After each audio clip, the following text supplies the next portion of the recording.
country celebrates the victorious return of its brave sons. Heroes of unprecedented battles on all fronts of the Great Patriotic War, from the Barents Sea to the Black Sea.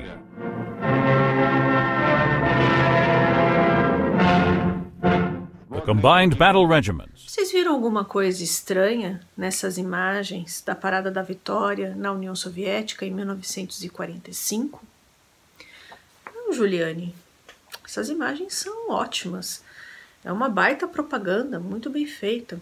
Verdade, a União Soviética sempre foi excelente nas propagandas. Vocês, olhando para essas imagens, vocês não se perguntam onde estão os mutilados? Um conflito tão brutal como foi a Segunda Guerra Mundial não produziu mutilados de todas as formas, pessoas com estresse pós-traumático? Onde essas pessoas estão e como elas foram tratadas na União Soviética do pós-guerra? Sobre isso nós conversaremos hoje.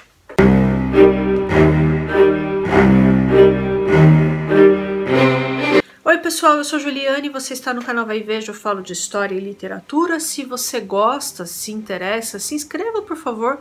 Peço que você sempre utilize aqui o campo dos comentários, manda esse vídeo para os seus amigos. Não se esqueça do seu like, pessoal, isso é bastante importante.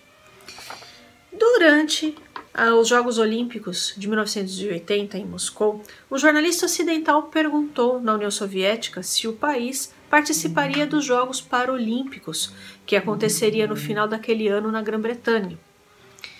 E a resposta que ele obteve foi: não temos inválidos na União Soviética.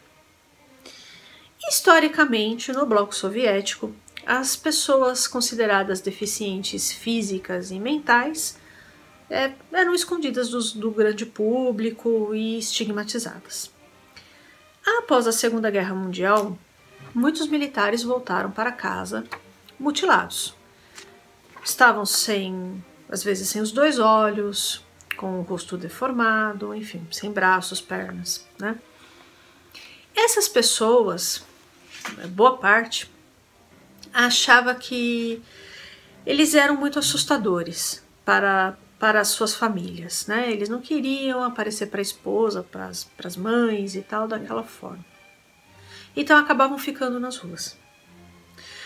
Alguns militares estavam com estresse pós-traumático e tinham tido amnésia. Eles não se lembravam nem o nome, nem quem eles eram, nem o nome, nada. Não se lembravam de nada, dos familiares. Acabavam ficando nas ruas também. Havia aqueles que estavam numa situação pior, que tinha perdido os dois braços, as duas pernas, cujo apelido era samovar, é uma chaleira russa tal. Também numa situação muito difícil, certo? E isso homens e mulheres, viu pessoal? E como que essas pessoas sobreviviam? Eles pediam esmolas em trens, perto de supermercados e tal. Após a Segunda Guerra Mundial, nesse período, a União Soviética começou a trabalhar propaganda. Trabalhar a figura do herói, do soldado soviético. Eles queriam elevar o moral da população e tal, né? Então havia imagens muito bem feitas, né, do heroísmo do soldado soviético, homens, né? Normalmente as imagens trabalhadas eram de homens, certo? Eles estavam formando, né, ali o herói soviético, formando uma ideia de masculinidade, a gente já conversou até sobre isso aqui no canal. Enfim, pessoal, essa imagem desse herói bonito, desse homem que combateu o nazismo, contrastava com as imagens de pessoas mutiladas pedindo esmolas nas ruas. E aí o governo achou que essas pessoas estavam afetando o moral da população e resolveu retirá-las de circulação. Então, num primeiro momento, muitas dessas pessoas foram assassinadas, mesmo porque muitos desses soldados que estavam mutilados e tal, e ou com estresse pós-traumático, eles achavam que tinham feito um esforço muito grande, dado sua saúde e praticamente a sua vida, para defender a União Soviética. Então eles tinham o direito de falar o que eles quisessem, inclusive criticar o Stalin, criticar o governo e tal. Para vocês terem uma ideia, foi criado uma divisão especial na NKVD para cuidar dessas pessoas. Então, num primeiro momento, muitas delas foram assassinadas. Depois, elas foram enviadas, algumas foram enviadas para o Cazaquistão e para a Sibéria. E a partir de 1949, houve, entre aspas aqui, uma limpeza sistemática dessas pessoas das ruas. E aí parte delas foi enviada para um arquipélago no lago Baikal, chamado Valan, que era um antigo mosteiro. E a situação dessas pessoas ficaram lá horrorosa, situação horrível. Então não tinha comida direito, elas eram... enfim, não tinha tratamento médico, elas foram jogadas ali simplesmente, entendeu? O Estado soviético falava que, como as famílias não tinham condições de ficar com elas, muitas pessoas estavam loucas, né, entre aspas aqui, enfim, então não tinham condições de viver em sociedade, então eles resolveram colocar lá, e lá eles estavam recebendo cuidados do governo, e isso é a versão oficial. Porém, em 1974, um artista chamado Gennady Dubrov, ele conseguiu permissão para ir até essa ilha e ele retratou as pessoas que ele viu lá. E também falou que a situação era horrível, certo? E boa parte também das coisas que nós sabemos que aconteceu nesse arquipélago, que as pessoas eram jogadas e tal, nós sabemos por conta de Eugênio Kuznetsov. Ele foi guia turístico nessa ilha. É uma ilha muito bonita e tal, né? Então recebia turistas. Ele foi guia turístico ali. E ele escreveu o Caderno de Valan. E aí ele conta que as coisas eram bem horríveis, né? E também nós sabemos do que aconteceu por conta da abertura dos arquivos soviéticos após a queda do regime. E aí, pessoal, o apagamento deles, o apagamento dessas pessoas mutiladas, se deu pela retirada delas, né, do convívio ali nas grandes cidades, certo? E por elas terem sido jogadas, né, nos confins da União Soviética. E também pela falta de fotos, de fotografias. Elas não participavam de paradas da Vitória, elas não eram fotografadas por ninguém.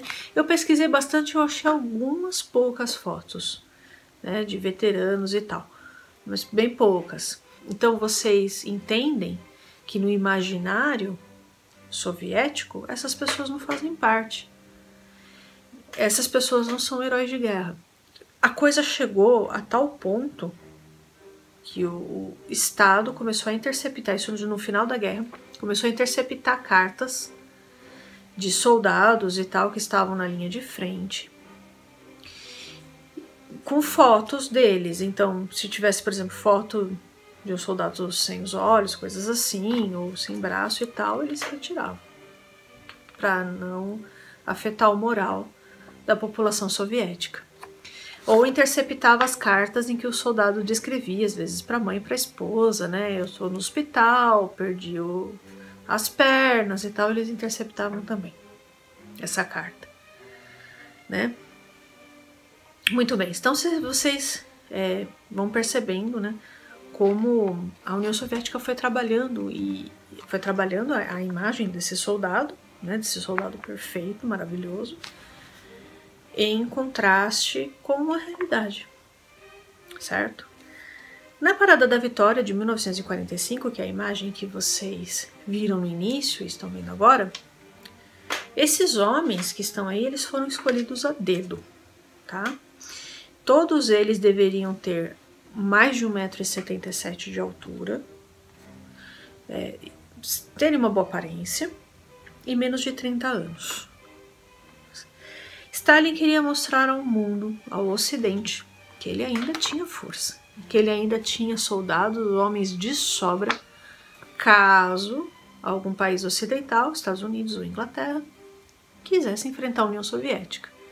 Porque ele pensava, bom, eles destruíram um regime totalitário, o alemão, pode ser que eles queiram destruir outro, o meu. E eu vou mostrar para o mundo que eu tenho força. Essa parada da vitória, ela foi para o povo soviético, né, para elevar o moral da população, mas ela foi também um recado para o Ocidente, para os Estados Unidos. Eu tenho força. Eu ainda tenho força, né? Portanto, não cabia soldados mutilados ou pessoas com qualquer tipo de problema aí no meio, né? Eles não conseguiriam treinar, essas coisas todas. Eles treinaram semanas e semanas para fazer essa parada, né? Então, imagina, um soldado que estava doente, ele não, obviamente não ia conseguir fazer tudo isso, certo? E aí, pessoal, foi se dando sistematicamente um apagamento dessas pessoas na vida soviética, né? Na vida do povo soviético. É isso aí, pessoal. Eu espero que vocês tenham gostado do vídeo de hoje. Peço sua gentileza para que você deixe de se inscrever nesse canal, curtir e compartilhar este vídeo. Um abraço e até mais.